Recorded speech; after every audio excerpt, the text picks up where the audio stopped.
नमस्ते। आज हम मध्यकालीन भारतीय इतिहास के एक बहुत ही महत्वपूर्ण अध्याय की गहराई में उतरेंगे। जी, आज हम बात करेंगे उन शुरुआती हमलों की जिन्होंने दिल्ली सल्तनत की नींव रखी। हमारा मकसद सिर्फ घटनाओं को दोहराना नहीं है, बल्कि हम दिए गए स्रोतों का विश्लेषण करके ये समझेंगे कि कैसे ये सब हुआ। तो चलिए शुरू करते हैं। बिल्कुल। तो हमारी पहली स्लाइड हमें विषय का एक परिचय देती है, प्रारंभिक इस्लामिक आक्रमण, अरब और तुर्क। जी, और इसमें एक नक्शा भी है जो दिखाता है कि ये आक्रमण किस रास्ते से भारत की ओर आए। इससे हमें भौगोलिक अंदाजा मिलता है। हाँ, ये समझना जरूरी है। अब अगली स्लाइड पर चलते हैं, जो इन आक्रमणों को 3 अलग-अलग चरणों में बांटती है। जी, ये 3 चरण बहुत महत्वपूर्ण है क्योंकि ये दिखाते हैं कि आक्रमणों का मकसद कैसे समय के साथ बदलता गया। तो पहला चरण था 712 ईस्वी में मोहम्मद बिन कासिम का। ये एक अरब आक्रमण था। हाँ, और इसका उद्देश्य था विस्तार, जैसा कि सिक्के के प्रतीक से दिखाया गया है, वो यहाँ शासन स्थापित करने आया था। फिर आता है दूसरा चरण 1000 से 1027 ईस्वी के बीच महमूद गजनवी का, और उसका मकसद बिल्कुल अलग था। वो था लूट और विध्वंस। उसका उद्देश्य सिर्फ भारत से धन लूटना था। इसीलिए उसे तलवार के प्रतीक से दर्शाया गया है। बिल्कुल। और फिर तीसरा चरण 1175 से 1206 ईस्वी मोहम्मद गोरी।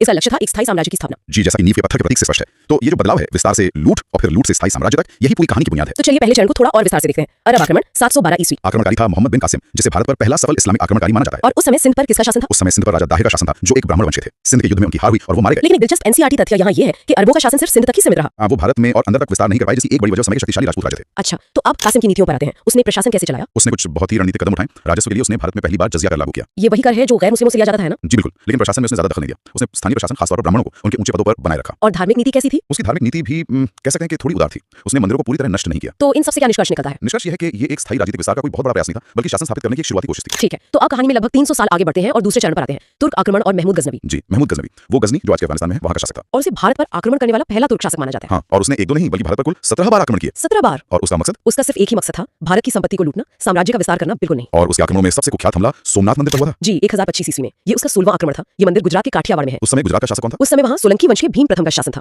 इस हमले में मंदिर से बेहिसाब धन लूटा गया और मूर्तियों को तोड़ा गया। तो ये सिर्फ एक लूट नहीं थी? नहीं, ये भारत की सांस्कृतिक और धार्मिक विरासत पर एक बहुत बड़ा आघात था। गजनवी के दूसरे प्रमुख युद्धों में 1001 में जयपाल की हार और 1027 में जाटों के खिलाफ उसका आखिरी अभियान शामिल है। जी, सोमनाथ पर आक्रमण को भारतीय इतिहास में एक बहुत गहरे घाव की तरह देखा जाता है। लेकिन गजनवी के साथ कुछ विद्वान भी तो आए थे। हाँ, ये एक बहुत महत्वपूर्ण पहलू है। उसके समय के दो प्रमुख विद्वानों का जिक्र आता है। एक थे अल बरूनी, जिन्होंने किताबुल हिंद लिखी। इस किताब में भारत के बारे में काफी कुछ है ना? जी, इसमें उस समय के भारतीय समाज, विज्ञान और गणित का बहुत ही विस्तृत वर्णन है। दूसरे विद्वान थे फिरदौसी, जिन्होंने शाहनामा लिखा, जो फारसी साहित्य का एक महाकाव्य माना जाता है। और यहाँ एक परीक्षा के लिए जरूरी ट्रिक भी दी गई है। सोमनाथ का विध्वंस किसने किया? तो जवाब है महमूद गजनवी। बिल्कुल। चलिए अब तीसरे और सबसे निर्णायक चरण पर आते हैं, मोहम्मद गोरी। जी, तुर्क साम्राज्य का वास्तविक संस्थापक। गजनवी और गोरी में यही सबसे बड़ा फर्क था। गजनवी एक लुटेरा था, जबकि गोरी एक साम्राज्य निर्माता, एक एम्पायर बिल्डर था। उसने शुरुआत कैसे की? उसने 1175 में मुल्तान पर सफलतापूर्वक विजय प्राप्त की, लेकिन 1178 में गुजरात अभियान में उसे नाइकी देवी के हाथों एक बड़ी हार का सामना करना पड़ा। और फिर आता है भारतीय इतिहास का एक बहुत ही प्रसिद्ध युद्ध, तराइन का प्रथम युद्ध, 1191 ईस्वी। जी, ये युद्ध पृथ्वीराज चौहान तृतीय और मोहम्मद गोरी के बीच लड़ा गया, और इस पहले युद्ध में पृथ्वीराज चौहान की जीत हुई। गोरी का क्या हुआ? मोहम्मद गोरी बुरी तरह घायल हुआ और उसे युद्ध के मैदान से भागना पड़ा। ये भारत में उसकी दूसरी बड़ी हार थी। लेकिन गोरी ने हार नहीं मानी। वो ठीक 1 साल बाद फिर वापस आया। हाँ, 1192 में। और तराइन का ये दूसरा युद्ध भारतीय इतिहास का एक निर्णायक मोड़ साबित हुआ। इस बार क्या हुआ? इस बार मोहम्मद गोरी की जीत हुई और पृथ्वीराज चौहान पराजित हुए। और इस युद्ध का ऐतिहासिक महत्व क्या था? इसी युद्ध ने भारत में तुर्क शासन की आधारशिला रखी। यहीं से दिल्ली सल्तनत का रास्ता साफ हुआ। तराइन के बाद गोरी रुका नहीं। उसका अगला कदम था चंदावर का युद्ध, 1194 में। जी, ये युद्ध कन्नौज के राजा जयचंद के विरुद्ध था, जो गढ़वाल वंश के थे। इस युद्ध में जयचंद की भी हार हुई और उनकी मृत्यु हो गई। इस जीत का क्या असर हुआ? इस जीत के साथ ही पूरी गंगा घाटी तुर्कों के अधीन आ गई, जिससे उनका नियंत्रण और भी ज्यादा मजबूत हो गया। गोरी ने अपनी जीते हुए इलाकों का क्या किया? उसके तो कोई पुत्र नहीं थे। सही कहा, उसके कोई पुत्र नहीं थे। इसलिए उसके साम्राज्य को उसके सबसे वफादार दासों ने संभाला। कौन थे ये दास? सबसे प्रमुख था कुतुबुद्दीन ऐबक, जो दिल्ली सल्तनत का संस्थापक बना। फिर था बख्तियार खिलजी, जिसने पूर्वी भारत में नालंदा और विक्रमशिला विश्वविद्यालयों का विनाश किया। और भी थे? हाँ, याल्दाउस को गजनी का क्षेत्र मिला और कुबाचा सिंध और मुल्तान का शासक बना। तो अगर हम गजनवी और गोरी की तुलना करें तो क्या मुख्य अंतर थे? देखिए, ये तुलना बहुत स्पष्ट है। महमूद गजनवी का उद्देश्य था धन लूटना। उसने 17 बार आक्रमण किए, मंदिर तोड़े और भारत में कोई साम्राज्य नहीं छोड़ा। और गोरी? वहीं मोहम्मद गोरी का उद्देश्य साम्राज्य का विस्तार करना था। उसने तराइन और चंदावर जैसे निर्णायक युद्ध जीते और भारत में तुर्क शासन की स्थापना की। तो एक सफल लुटेरा था और दूसरा एक दूरदर्शी शासक। बिल्कुल सही, एक ने एक नए युग की शुरुआत की। तो इन सभी आक्रमणों के कुल मिलाकर क्या परिणाम हुए? 3 प्रमुख परिणाम हुए। पहला, राजनीतिक, राजपूतों का आपसी अलगाव खत्म हुआ और उत्तर भारत में पहली बार एक केंद्रीकृत शासन का उदय हुआ। दूसरा, प्रशासनिक स्तर पर। जी, प्रशासनिक रूप से एकता व्यवस्था का विकास हुआ, मतलब अधिकारियों को वेतन के बदले भूमि दी जाने लगी और एक स्थायी सेना की नींव रखी गई। और तीसरा परिणाम सांस्कृतिक था। हाँ, एक नई भारतीय इस्लामी संस्कृति का जन्म हुआ और राजकाज की भाषा के रूप में फारसी का आगमन हुआ। चलिए कुछ परीक्षा उपयोगी तथ्यों को जल्दी से दोहरा लेते हैं, एक रैपिड फायर राउंड की तरह। जरूर। प्रथम इस्लामिक आक्रमणकारी मोहम्मद बिन कासिम 712 ईस्वी। प्रथम तुर्क आक्रमणकारी महमूद गजनवी। सोमनाथ लूट कब हुई? 1025 ईस्वी में भीम प्रथम के समय। किताब उल हिंद का लेखक अल बरूनी। तराइन का दूसरा युद्ध 1192 ईस्वी, जिसने तुर्क शासन की नींव रखी। और दिल्ली सल्तनत का संस्थापक कुतुबुद्दीन ऐबक। बहुत बढ़िया। तो यहीं से हम दिल्ली सल्तनत के युग में प्रवेश करते हैं। जी, इसका शासनकाल 1206 से 1526 ईस्वी तक रहा। ये केंद्रीकृत इस्लामी सल्तनत थी। तो इस सल्तनत का मूल स्वरूप कैसा था? देखिए, शासकों ने उत्तर से दक्षिण तक सत्ता का विस्तार करने का प्रयास किया। और उनकी सबसे बड़ी चिंता क्या थी? उनकी सबसे बड़ी प्राथमिकता थी मंगोल आक्रमणों से उत्तर पश्चिमी सीमा की सुरक्षा करना। शासन पद्धति कैसी थी? ये तुर्क अफगान शासकों द्वारा स्थापित एक केंद्रीकृत इस्लामी शासन था। राजकीय भाषा फारसी थी और प्रशासन की नींव एकता प्रणाली और फारसी संस्कृति पर आधारित थी। तो पहले वंश पर आते हैं, गुलाम वंश या मामलुक वंश, और इसके संस्थापक कुतुबुद्दीन ऐबक पर। जी, ऐबक इस वंश का पहला शासक था 1206 से 1210 तक। उसकी उदारता के कारण उसे लाख बख्श की उपाधि दी गई थी। उसकी राजधानी दिल्ली नहीं थी, है ना? नहीं, उसकी राजधानी लाहौर थी। उसने दिल्ली में कुतुब मीनार की नींव रखी, कुव्वतुल इस्लाम मस्जिद और 2.5 दिन का झोपड़ा बनवाया। चौगान यानी आज के पोलो जैसा खेल खेलते समय घोड़े से गिरकर उसकी मृत्यु हो गई। ऐबक के बाद आया इल्तुतमिश, जिसे सल्तनत का वास्तविक संस्थापक माना जाता है। ऐसा क्यों? क्योंकि इल्तुतमिश ने ही सल्तनत को असल में एक व्यवस्थित रूप दिया। उसने सबसे पहले राजधानी को लाहौर से दिल्ली स्थानांतरित किया। उसने एकता व्यवस्था की व्यवस्थित शुरुआत की। उसने 40 तुर्क अमीरों का एक दल तुर्कान चहलगानी बनाया। ये चहलगानी बहुत शक्तिशाली था। जी हाँ, बहुत ज्यादा। इल्तुतमिश ने मुद्रा प्रणाली में भी सुधार किया और चांदी का टंका और तांबे का जीतल नामक सिक्के चलाए। और उसने भारत को एक बड़े खतरे से भी बचाया था। जी, उसने चंगेज खान के दुश्मन को शरण देने से मना कर दिया और भारत को एक संभावित मंगोल आक्रमण से बचा लिया। इल्तुतमिश के बाद सल्तनत ने दो बहुत ही अलग तरह के शासक देखे, रजिया सुल्तान और बलबन। जी, पहले रजिया सुल्तान 1236 से 1240 तक वो भारत की पहली महिला मुस्लिम शासिका थी। मिन्हाज सिराज जैसे इतिहासकार ने भी उसे एक योग्य शासक बताया। तो फिर उसका पतन क्यों हुआ? उसका पतन तुर्क अमीरों के विरोध के कारण हुआ। उन्हें एक महिला का शासन करना मंजूर नहीं था। और फिर आया बलबन। हाँ, गयासुद्दीन बलबन। उसने लौह एवं रक्त की कठोर नीति अपनाई, सुल्तान बनते ही उसने सबसे पहले उसी चहलगानी का अंत किया। उसने सैन्य विभाग दीवाने अर्ज को मजबूत किया और उसने सुल्तान के पाद को बहुत ऊंचा बना दिया था। बिल्कुल। उसने जिले इलाही यानी ईश्वर की छाया की उपाधि ली और दरबार में सिजदा और पैबोज जैसी प्रथाएं शुरू की। तो गुलाम वंश का पतन कैसे हुआ? कमजोर उत्तराधिकारियों और अमीरों के लगातार षड्यंत्रों के कारण। गुलाम वंश के बाद आया खिलजी वंश और यहाँ से साम्राज्य विस्तार का एक नया दौर शुरू हुआ। जी, संस्थापक जलालुद्दीन खिलजी, लेकिन इस वंश का सबसे शक्तिशाली शासक अलाउद्दीन खिलजी। उसके प्रमुख युद्धों में गुजरात, रणथंभौर और चित्तौड़ की विजय शामिल है। और उसने दक्षिण भारत में भी अभियान भेजे थे। हाँ, उसने अपने सेनापति मलिक काफूर के नेतृत्व में दक्षिण भारत में सफल अभियान भेजे। अलाउद्दीन के समय में ही दिल्ली सल्तनत का सबसे ज्यादा विस्तार हुआ। अलाउद्दीन सिर्फ अपनी जीतों के लिए ही नहीं बल्कि अपने प्रशासनिक और आर्थिक सुधारों के लिए भी जाना जाता है। बिल्कुल। सैन्य सुधारों में उसने दाग और चेहरा की प्रथा शुरू की। दाग और चेहरा ये क्या था? दाग मतलब घोड़ों को दागना ताकि कोई अच्छा घोड़ा दिखाकर खराब घोड़ा न दे दे, और चेहरा मतलब सैनिकों का पूरा हुलिया लिखना ताकि कोई अपनी जगह किसी और को न भेज दे। ये तो बहुत आधुनिक सोच थी। जी, और उसने सैनिकों को नगद वेतन देना भी शुरू किया। उसने बाजार नियंत्रण प्रणाली लागू की जिसके लिए शाहना ए मंडी नामक अधिकारी नियुक्त किया। और कर व्यवस्था में भी कुछ बदलाव किए। हाँ, उसने खराज, चराई और गराई जैसे कई नए कर लगाए। ये सारे सुधार सल्तनत को आर्थिक और सैन्य रूप से मजबूत करने के लिए बहुत जरूरी थे। खिलजी वंश के सांस्कृतिक पक्ष की बात करें तो अमीर खुसरो का नाम सबसे पहले आता है। जी, उन्हें तोताए हिंद की उपाधि दी गई थी। उनकी प्रमुख रचनाएं हैं नूह सिपहर, तुगलकनामा और खजाइनुल फुतूह। उन्होंने सितार का विकास किया और खड़ी बोली को भी बढ़ावा दिया। खिलजी वंश का पतन क्यों हुआ? अलाउद्दीन के बाद कमजोर शासकों का आना, दरबारी षड्यंत्र और सैन्य असंतोष, इन्हीं सब कारणों से खिलजी वंश का पतन हो गया। खिलजी के बाद आया तुगलक वंश और इसका सबसे चर्चित सुल्तान मोहम्मद बिन तुगलक। हाँ, जिसे बुद्धिमान मूर्ख भी कहा जाता है। वो अपने समय से बहुत आगे सोचता था, लेकिन उसकी योजना हमेशा असफल रही। जैसे कि राजधानी बनाना। जी, राजधानी को दिल्ली से दौलताबाद ले जाना, फिर सांकेतिक मुद्रा का प्रचलन जो एक अच्छा विचार था पर बुरी तरह फेल हुआ। दुआब क्षेत्र में कर वृद्धि और खुरासान व कराची अभियान ये सब उसकी असफल योजनाएं थी। उसके समय में एक प्रसिद्ध विदेशी यात्री भी भारत आया था। हाँ, मोरक्को का यात्री इब्न बतूता, उसने अपनी किताब रिहला में उस समय का बहुत अच्छा वर्णन किया है। तुगलक ने एक कृषि विभाग दीवाने अमीर कोही की भी स्थापना की थी। मोहम्मद बिन तुगलक के बाद आया फिरोज शाह तुगलक। जी, और वो अपने कल्याणकारी कार्यों के लिए जाना जाता है। उसने एक व्यापक नहर प्रणाली का निर्माण कराया। उसने दारुल शिफा मतलब खैराती अस्पताल, दीवाने खैरात यानी दान विभाग और दीवाने बंदगान यानी दासों के लिए विभाग की स्थापना की। लेकिन उसकी कर नीति में एक विवादास्पद बात भी थी। हाँ, उसने ब्राह्मणों पर भी जजिया कर लगाया। और तुगलक वंश के पतन का मुख्य कारण क्या बना? 1398 ईस्वी में तैमूर का आक्रमण। इस एक हमले ने तुगलक वंश की कमर तोड़ दी। तुगलक वंश के बाद सैयद वंश का एक छोटा सा शासनकाल रहा। जी, 1414 से 1451 तक। इसका संस्थापक खिज़र खान था जो खुद को तैमूर लंग के प्रतिनिधि के रूप में ही देखता था। तो ये एक कमजोर वंश था। हाँ, बहुत। इसमें कमजोर शासक हुए और प्रशासन अस्थिर रहा, जिस वजह से इसका पतन हो गया। और फिर आया सल्तनत का आखिरी वंश लोधी वंश जो अफगान मूल का था। जी, इसमें बहलोल लोधी संस्थापक और सिकंदर लोधी प्रमुख शासक थे। सिकंदर लोधी ने 1504 में आगरा शहर की स्थापना की और राजधानी भी बदल दी। हाँ, 1506 में राजधानी दिल्ली से आगरा स्थानांतरित कर दी गई। उसने भूमि मापने के लिए गजे सिकंदरी पैमाना शुरू किया। वास्तुकला में भी इस समय कुछ नया हुआ। जी, इस काल में दोहरे गुंबद या डबल डोम की वास्तुकला का प्रयोग शुरू हुआ। और फिर आता है सल्तनत का अंत, पानीपत का प्रथम युद्ध 1526 में। जी, यह युद्ध अंतिम सुल्तान इब्राहिम लोधी और मुगल आक्रमणकारी बाबर के बीच हुआ। और इस युद्ध में लोधी की हार क्यों हुई? बाबर की आधुनिक तोपखाना और तुलुगमा युद्ध नीति के कारण।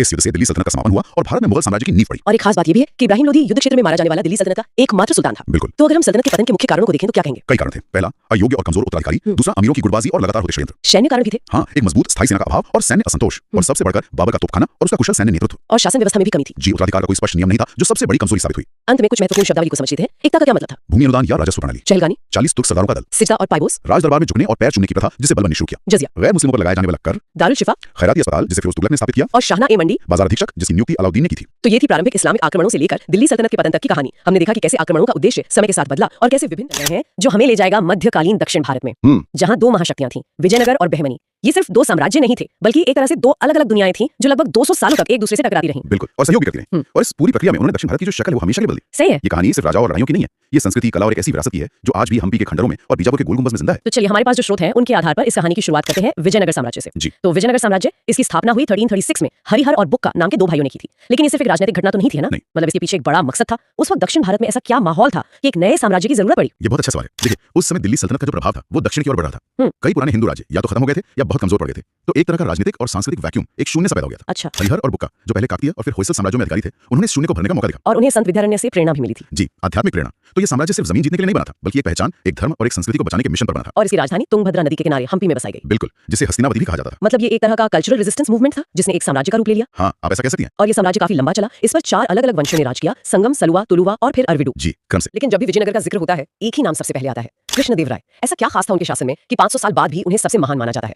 कृष्णदेव राय जो तुलु वंश के थे, वो एक कंप्लीट पैकेज थे। अच्छा। वो एक शानदार मिलिट्री स्ट्रेटजिस्ट थे। उन्होंने अपने सबसे बड़े दुश्मनों मतलब बहमनी सल्तनत के उत्तराधिकारियों और उड़ीसा के गजपतियों सबको हराया। वो एक बेहतरीन प्रशासक थे और कला और साहित्य के तो बहुत बड़े संरक्षक थे। उनके दरबार में अष्टदिग्गज थे। हाँ, ये अष्टदिग्गज कौन थे? ये 8 तेलुगु के महान कवि थे। ये अपने आप में कल्चरल पावर हाउस था। इसमें तेनालीराम और अल्लासानी पेड्डन जैसे नाम शामिल थे। मैंने सुना है कि वो खुद भी एक बहुत बड़े विद्वान थे। उन्होंने अमुकमाल्यदा नाम का एक ग्रंथ भी लिखा था। ये कोई कविता संग्रह था या कुछ और? ये सिर्फ कविता नहीं थी, ये राजनीति और शासन कला पर लिखा गया एक महाकाव्य है। अच्छा, आप इसे एक तरह से दक्षिण भारत का अर्थशास्त्र समझ सकते हैं। इसमें राजा को कैसा होना चाहिए, उसे प्रजा का ध्यान कैसे रखना चाहिए, राज्य की नीतियां कैसी हों, इसका पूरा ब्यौरा है। कमाल है। इससे पता चलता है कि कृष्णदेव राय सिर्फ एक योद्धा नहीं बल्कि एक विजनरी लीडर थे। बिल्कुल। इतने बड़े साम्राज्य को चलाने के लिए एक मजबूत एडमिनिस्ट्रेटिव सिस्टम भी चाहिए होगा। स्रोतों में नायक प्रणाली का जिक्र आता है, ये क्या थी? ये विजयनगर की प्रशासनिक व्यवस्था का सबसे महत्वपूर्ण हिस्सा थी। इस प्रणाली में साम्राज्य को प्रांतों में बांटा जाता था। हर प्रांत का प्रमुख एक सैन्य कमांडर होता था जिसे नायक कहते थे। ओके। उसे अपने इलाके से टैक्स वसूलने और एक सेना रखने का अधिकार होता था। बदले में उसे राजा को सालाना एक रकम देनी होती थी और जरूरत पड़ने पर अपनी सेना के साथ युद्ध में मदद करनी होती थी। तो ये नायक प्रणाली एक तरह की डबल एज्ड स्वॉर्ड थी, मतलब साम्राज्य चलाने के लिए जरूरी भी थी, लेकिन हाँ। लेकिन साथ ही ये शक्तिशाली सेनापति एक तरह से अपने अपने इलाके के छोटे राजा बन जाते थे जो आगे चलकर खतरा भी बन सकते थे। बिल्कुल सही पकड़ा आपने। और यही हुआ भी। जब तक केंद्र में कृष्णदेव राय जैसा मजबूत शासक था, सब नियंत्रण में था। लेकिन जैसे ही केंद्रीय सत्ता कमजोर हुई, यही नायक अपनी स्वतंत्रता स्वतंत्रता के लिए लड़ने लगे और साम्राज्य के पतन का एक बड़ा कारण बने। और कला और वास्तुकला की तो क्या ही बात है, हम्पी के मंदिर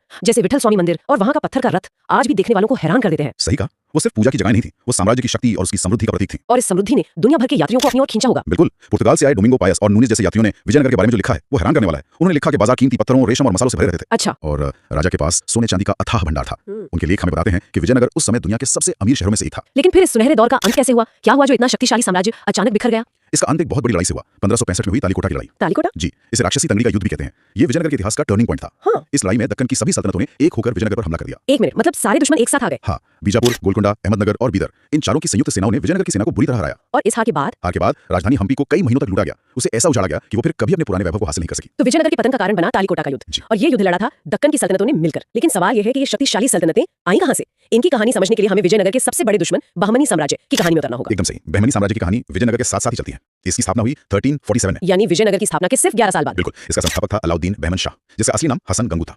यह दक्कन का पहला स्वतंत्र मुस्लिम राज्य था जो दिल्ली सल्तनत के खिलाफ बगावत करके बना था।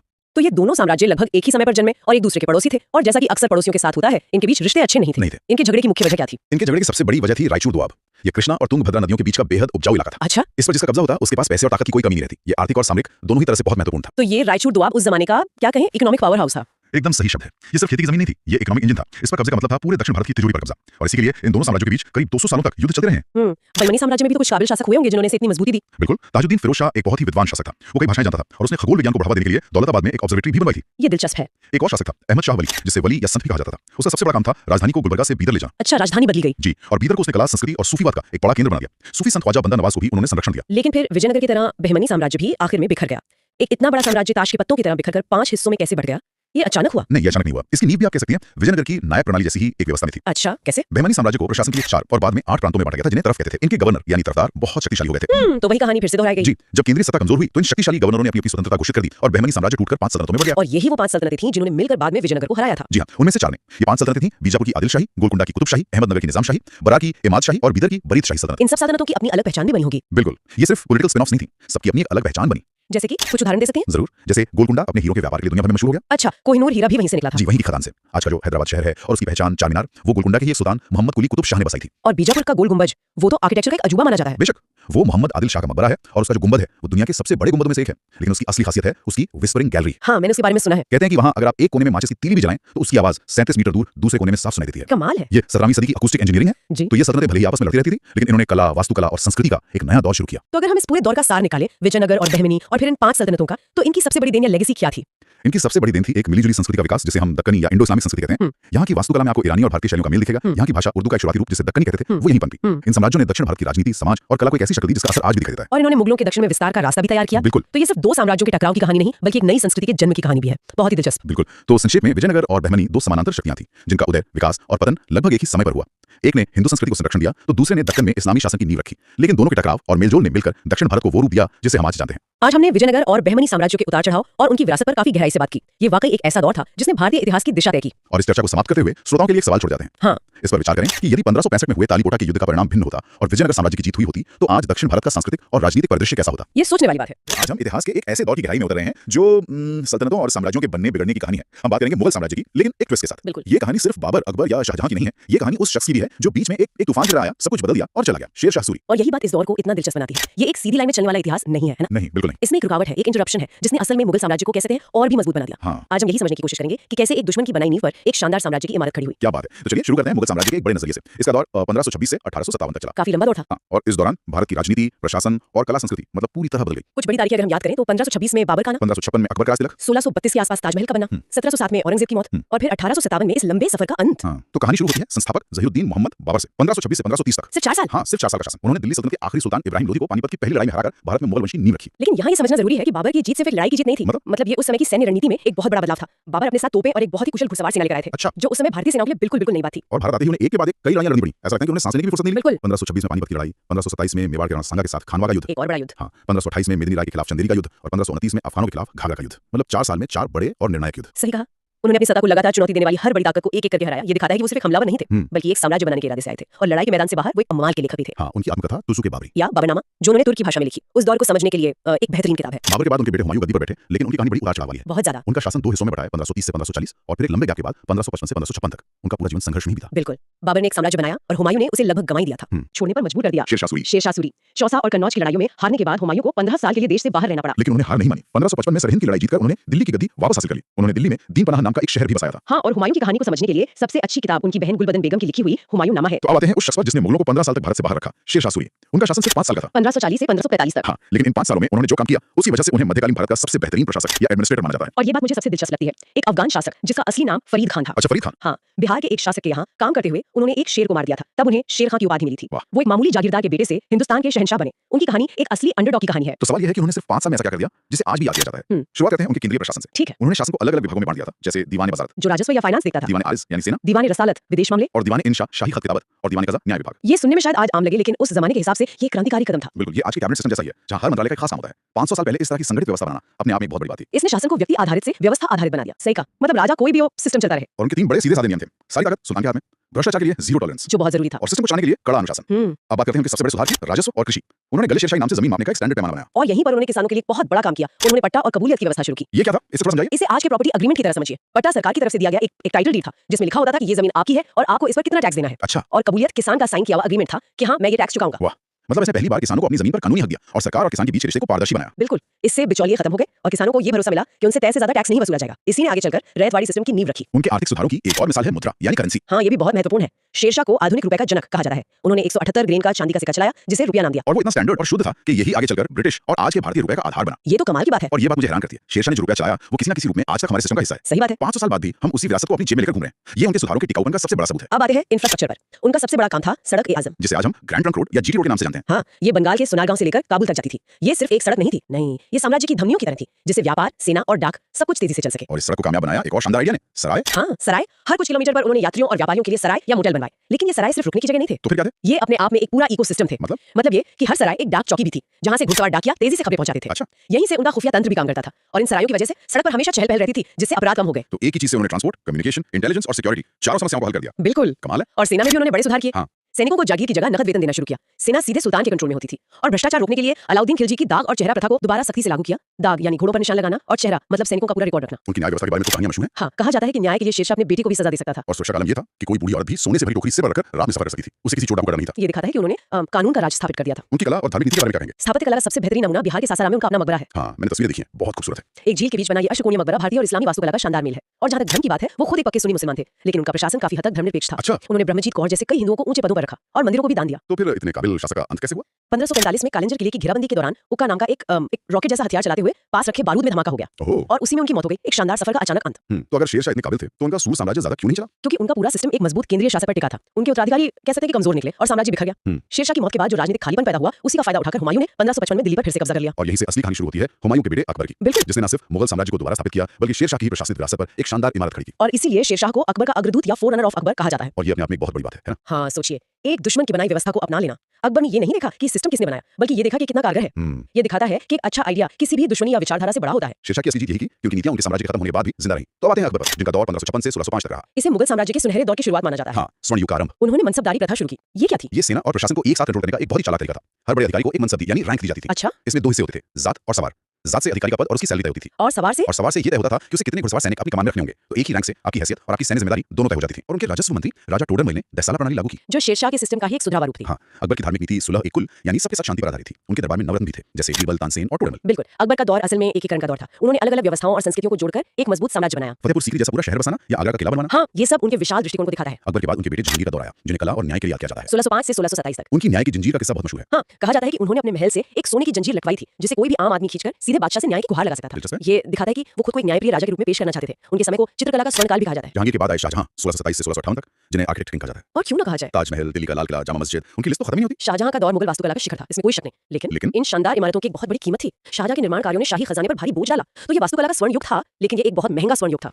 इसी आर्थिक दबाव ने कहीं ना कहीं साम्राज्य की जड़ों को कमजोर करना शुरू कर दिया था। और इस कहानी के आखिरी बड़े बादशाह थे औरंगजेब 1658 से 1707 तक। हाँ, उनका दौर विस्तार और संघर्षों से भरा था। उनके समय में मुगल साम्राज्य भौगोलिक रूप से सबसे बड़ा था, लेकिन यहीं से पतन की शुरुआत भी हुई। औरंगजेब एक बहुत ही जटिल शासक थे। एक तरफ वो बहुत सादा जीवन जीते थे, जिसकी वजह से उन्हें जिंदा पीर भी कहा गया। अच्छा, वो एक कुशल सेनापति और प्रशासक थे, लेकिन दूसरी तरफ उनकी कुछ नीतियां जैसे जजिया कर को दोबारा लगाना और डेक्कन में मराठों के साथ सालों तक चलने वाली लड़ाइयां, वो साम्राज्य के लिए घातक साबित हुई। बिल्कुल इन लड़ाइयों ने खजाना खाली कर दिया और साम्राज्य के खिलाफ कई विद्रोहों को जन्म दिया। यह एक दिलचस्प विरोधाभास है। संगीत पर पाबंदी लगाने वाले औरंगजेब के समय में ही शास्त्रीय संगीत पर सबसे ज्यादा किताबें फारसी में लिखी गई। ये दिखाता है कि संस्कृति पर शाही फरमानों का असर एक हद तक ही होता है। बादशाह भले ही कुछ नापसंद करे, लेकिन कला और ज्ञान अपना रास्ता खोज ही लेते हैं। सही कहा। यह हमें बताता है कि साम्राज्य सिर्फ बादशाह की इच्छा से नहीं चलता, समाज की अपनी एक गति होती है। चलिए आखिर में मुगल प्रशासन के कुछ खास पदों को समझ लेते हैं। वजीर प्रधानमंत्री होता था, मीर बख्शी एक तरह से रक्षा मंत्री था, जो सेना का सारा हिसाब किताब रखता था। और मुहत्सिब लोगों के नैतिक आचरण पर नजर रखता था। ये बात दिखाते हैं कि प्रशासन कितना व्यवस्थित था। हर काम के लिए एक खास अधिकारी था। हाँ, और ये शेरशाह की शुरू की हुई व्यवस्था का ही विस्तार था, जिसे मुगलों ने और भी बड़ा और विस्तृत बना दिया था। तो आज की इस चर्चा में हमने मुगल वंश की स्थापना से लेकर उसके चरम और फिर पतन की शुरुआत का सफर तय किया। हमने देखा कि कैसे बाबर ने इसकी नींव रखी हुमायूं ने इसे लगभग खो दिया, और फिर कैसे एक बाहरी ताकत शेरशाह सूरी ने एक ऐसी प्रशासनिक व्यवस्था बनाई जिसे अपनाकर अकबर ने मुगल साम्राज्य को उसकी बुलंदियों पर पहुंचाया। बिल्कुल। हमने जहांगीर की कला, शाहजहां की वास्तुकला और औरंगजेब के विस्तार और विरोधाभासों को भी समझा। ये कहानी सिर्फ राजाओं और लड़ाइयों की नहीं है, बल्कि विचारों, व्यवस्थाओं और विरासतों की भी है। हाँ। इस पूरी कहानी से एक सवाल बन उठता है,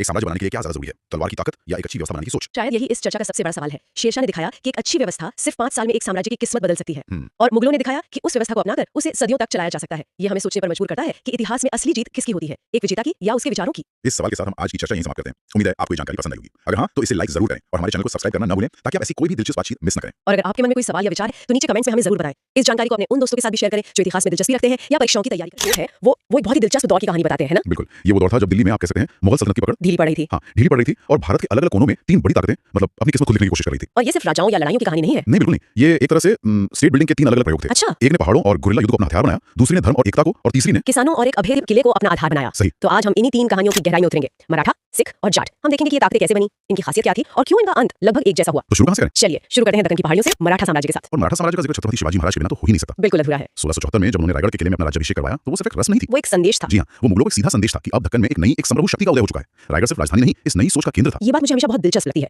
एक तरफ देखिए मुगल ताजमहल जैसी आलीशान इमारतें बना रहे थे जो उनकी शान-ओ-शौकत दिखाती थी, और दूसरी तरफ शिवाजी पूरी तरह से प्रैक्टिकल, मजबूत और मतलब सामरिक महत्व वाले किले बना रहे थे, जैसे रायगढ़ और प्रतापगढ़। सोच का फर्क यही साफ दिखता है। हाँ। और ये फर्क सिर्फ इमारतों में नहीं, उनकी पूरी रणनीति में था। शिवाजी के जो संघर्ष थे, चाहे वो अफजल खान का वध हो या 1665 की पुरंदर की संधि, ये सब दिखाते हैं। ये सब दिखाते हैं कि वो जानते थे कि बड़ी मुगल सेनाओं को आमने सामने की लड़ाई में हराना बहुत मुश्किल है। इसलिए उन्होंने एक नया तरीका निकाला, गन्नी कावा। गन्नी कावा यानी गुरिल्ला युद्ध। इसे सिर्फ एक युद्ध नीति कहना भी शायद कम होगा। सोचिए मुगलों की वो भारी भरकम धीमी सेना मैदान में चल रही है और मराठा सैनिक जो उन पहाड़ियों को अपनी हथेली की तरह जानते हैं, वो अचानक कहीं से हमला करते हैं, तबाही मचाते हैं, और इससे पहले कि मुगल सेना संभल पाए वो वापस घाटियों में गायब। कमाल है। ये दुश्मन को ताकत से नहीं बल्कि चतुराई, रफ्तार और भूगोल के ज्ञान से हराने की कला थी। लेकिन सिर्फ सैन्य ताकत से साम्राज्य नहीं बनते। नहीं। शिवाजी की असली शक्ति का राज उनके प्रशासन में छिपा था। हाँ, उनकी अश्वप्रधान परिषद ये सिर्फ 8 मंत्रियों की सूची नहीं है। बिल्कुल नहीं। ये उस दौर के हिसाब से एक बहुत ही आधुनिक सोच थी। उन्होंने पूरा सिस्टम ऐसा बनाया कि सारी पावर किसी एक आदमी के हाथ में न रहे। हाँ, विकेंद्रीकरण किया। पेशवा यानी प्रधानमंत्री से लेकर अमात्य यानी वित्त मंत्री और सुमंत जो विदेश मंत्री थे, हर काम के लिए एक एक्सपर्ट था। तो ये एक ऐसी ब्यूरोक्रेसी थी जो मुगलों को टक्कर दे सकती थी। बिल्कुल, और इस सिस्टम को चलाने के लिए पैसा चाहिए था, जिसके लिए उन्होंने एक बहुत ही चतुर राजस्व प्रणाली बनाई। इसमें 2 शब्द बार-बार आते हैं, चौथ और सरदेशमुखी। ये अक्सर लोगों को कंफ्यूज करते हैं। हाँ, करते हैं। इसे ऐसे समझ सकते हैं कि चौथ एक तरह का प्रोटेक्शन मनी था। हाँ, बिल्कुल सही समझा आपने। मराठा पड़ोसी राज्यों से कहते थे, हमें अपनी कमाई का चौथा हिस्सा दो और हम गारंटी देते हैं कि कोई और तुम पर हमला नहीं करेगा, यहाँ तक कि हम भी नहीं। अच्छा। पर ये बहुत विवादास्पद भी था। कई राज्य इसे सीधी-सीधी उगाही मानते थे। तो इसने मराठों को अमीर तो बनाया, लेकिन कई पड़ोसियों को दुश्मन भी बना दिया होगा। बिल्कुल, और यहीं पर सरदेशमुखी का महत्व बढ़ जाता है, क्योंकि वो सिर्फ पैसे का नहीं बल्कि हक का मामला था। हक का मामला कैसे? वो एक तरह का दावा था कि इस इलाके के सबसे पुराने और असली मुखिया हम हैं, इसलिए हमें एक अतिरिक्त हिस्सा मिलना चाहिए। एक आपकी सुरक्षा की कीमत थी, तो दूसरा उनके प्रभुत्व का। समझ गई। शिवाजी ने नौसेना पर भी ध्यान दिया, जो उस दौर में बहुत बड़ी बात थी। बहुत दूर की सोच थी। वो समझ गए थे कि कोंकण तट पर अपनी पकड़ मजबूत रखने के लिए समुद्री ताकत बहुत जरूरी है। लेकिन शिवाजी के बाद कहानी बदल गई। सत्ता पेशवाओं के हाथ में आ गई। जी, और बाजीराव प्रथम जैसे पेशवाओं के दौर में तो मराठा साम्राज्य अपनी चरम सीमा पर पहुंच गया। उनका प्रभाव दिल्ली तक फैल गया था। लेकिन शायद यहीं से पतन के बीज भी पड़ने लगे थे। साम्राज्य जितना फैला, उसे संभालना उतना ही मुश्किल होता गया। हाँ, और फिर वही हुआ जो अक्सर बड़े साम्राज्यों के साथ होता है, आंतरिक फूट, कमजोर उत्तराधिकारी और आपस की लड़ाइयां। बिल्कुल, इन सब ने मराठा शक्ति को खोखला कर दिया। 3 आंग्ल मराठा युद्धों ने तो बस आखिरी कील ठोक दी और 1818 तक सब खत्म हो गया। यह एक ऐतिहासिक सबक है। भारी खतरों से ज्यादा खतरनाक भीतरी कमजोरियां होती हैं। सही बात है। मराठा साम्राज्य का पतन अंदरूनी कलह की वजह से हुआ। एक मजबूत शासक के बाद जब नेतृत्व बिखरता है तो क्या होता है, इसकी एक बेहतरीन मिसाल है। और यही कहानी हमें एक अलग रूप में उत्तर में पंजाब में भी देखने को मिलती है। हाँ, मिलती है। पंजाब की कहानी शुरू होती है मिसलों से। गुरु गोबिंद सिंह जी द्वारा खालसा पंथ की स्थापना के बाद सिखों ने खुद को छोटे-छोटे जत्थों में संगठित किया, जिन्हें मिसल कहते थे। ये कुल 12 मिसलें थी, जैसे भंगी, सुकरचकिया, अहलुवालिया। तो ये एक तरह का संघ था। हाँ, एक कन्फेडरेसी कह सकते हैं। हर मिसल का अपना सरदार था, अपना इलाका था, लेकिन एक साझा पहचान और मकसद के लिए वे सब एक थे। और उनका प्रशासन भी सुना है काफी लोकतांत्रिक था। जी, बड़े फैसले सब मिलकर सरबत खालसा में लेते थे। ये सामूहिक नेतृत्व की भावना ही उनकी सबसे बड़ी ताकत थी, जिसने उन्हें अहमद शाह अब्दाली जैसे अफगान आक्रमणकारियों के सामने टिके रहने में मदद की। लेकिन बिखरी हुई ताकतें एक सीमा तक ही सफल हो सकती सही हैं। कहा। इस बिखराव को एकता में बदलने का काम किया एक नौजवान ने, जिसका नाम था रणजीत सिंह। महाराजा रणजीत सिंह। उन्होंने सभी मिसलों को एक झंडे के नीचे लाकर 1799 में एक विशाल सिख साम्राज्य की नींव रखी और लाहौर को अपनी राजधानी बनाया। जी, महाराजा रणजीत सिंह एक असाधारण शासक थे। उनकी सबसे बड़ी खासियत उनकी दूरदर्शिता थी। वो समझ गए थे कि अगर अंग्रेजों जैसी ताकत से मुकाबला करना है तो पारंपरिक तरीकों से काम नहीं चलेगा। बिल्कुल, और इसी सोच के तहत उन्होंने यूरोपीय अफसरों की मदद से अपनी सेना को आधुनिक बनाया। ये फैसला अपने आप में बहुत कुछ कहता है। उस दौर में जब ज्यादातर भारतीय शासक अपनी पारंपरिक सैन्य तरीकों पर ही भरोसा कर रहे थे, तब रणजीत सिंह ने यह समझ लिया था कि भविष्य यूरोपीय सैन्य अनुशासन और तकनीक का है। ये उनकी दूरदर्शिता थी, लेकिन शायद एक तरह की विडंबना भी। विडंबना कैसे? उन्होंने दुश्मन के तरीकों को अपनाकर एक मजबूत सेना तो बना ली, लेकिन इससे ये भी तय हो गया कि आखिरी मुकाबला उन्हीं के नियमों पर होगा।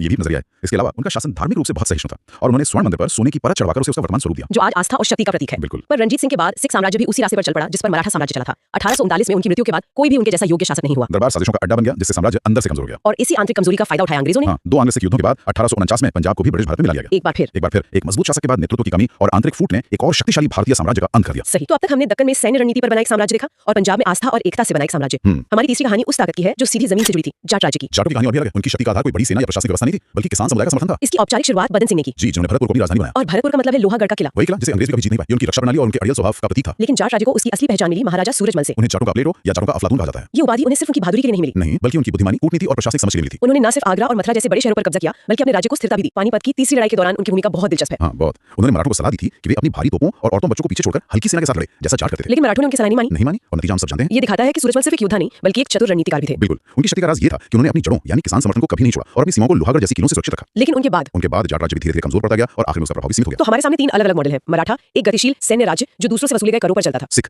एक ऐसा साम्राज्य जो एक धार्मिक भाईचारे से निकलकर एक आधुनिक सेना तक पहुंचा। और जाट, एक ऐसा राज्य जिसे किसानों के समुदाय ने अपनी जमीन की रक्षा के लिए बनाया और एक अभेद्य किले के चारों ओर खड़ा किया। और फिर भी तीनों का अंत एक ही कहानी कहता है। हाँ, कि तीनों अपनी अपनी अंदरूनी लड़ाइयों और उत्तराधिकार की समस्याओं में उलझ गए। और एक ज्यादा संगठित, ज्यादा अनुशासित ताकत यानी अंग्रेजों के सामने टिक नहीं पाए। ये दिखाता है कि 18वीं सदी का भारत कितना अस्थिर और अवसरों से भरा था। जी, मुगल सत्ता के कमजोर होने से जो खालीपन पैदा हुआ, उसे भरने के लिए कई दावेदार खड़े हुए, लेकिन कोई भी अकेले उस पर पूरी तरह काबिज नहीं हो पाया। तो आज की चर्चा से ये बात साफ होती है कि साम्राज्यों का बनना और बिगड़ना सिर्फ बाहरी ताकतों पर निर्भर नहीं करता। बिल्कुल नहीं, उनकी नींव की मजबूती इस बात पर टिकी होती है कि वो अपने आंतरिक मतभेदों और नेतृत्व के संकट को कैसे संभालते हैं। और ये हमें आज के लिए एक दिलचस्प सवाल पे छोड़ जाता है। सोचिए, अगर इन तीनों में से कोई एक शक्ति, मराठा, सिख या जाट, अपने उत्तराधिकार की समस्या को सुलझा लेती और आंतरिक रूप से एकजुट रहती, तो क्या आज भारत का नक्शा कुछ